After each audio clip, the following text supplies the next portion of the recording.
महाराष्ट्र में विधानसभा चुनाव की तैयारी में अब हर पार्टी लग चुकी है। ऐसे में नेताओं द्वारा अपनी जीत की दावेदारी बुलंद की जा रही है।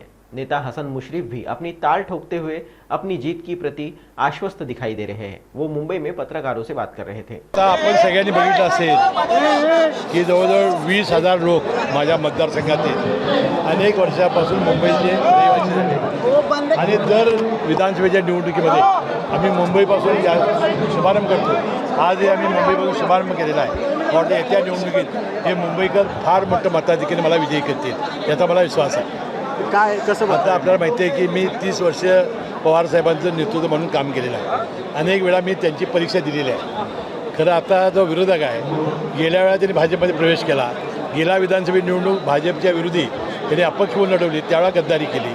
पुन्हा आता ज्यांनी गुरु म्हणून त्यांना 5 वर्ष देवेंद्र फडणवीस साहेबांनी फार मोठं केलं। सगळी त्यांची कामं केली, बालहट्ट पुरवली, सगळे निधी दिला, बदल्या केल्या, सगळं केलं। अशा ऐतिहासिक आणि अडचणीच्या वेळेला त्यांना सोडून गेले आहेत। कशी गुरुनिष्ठा, कोणाची गुरुनिष्ठा? मी 30 वर्ष पवार साहेबावर आहे आणि पवार साहेबांना सगळ्या गोष्टी माहिती आहेत।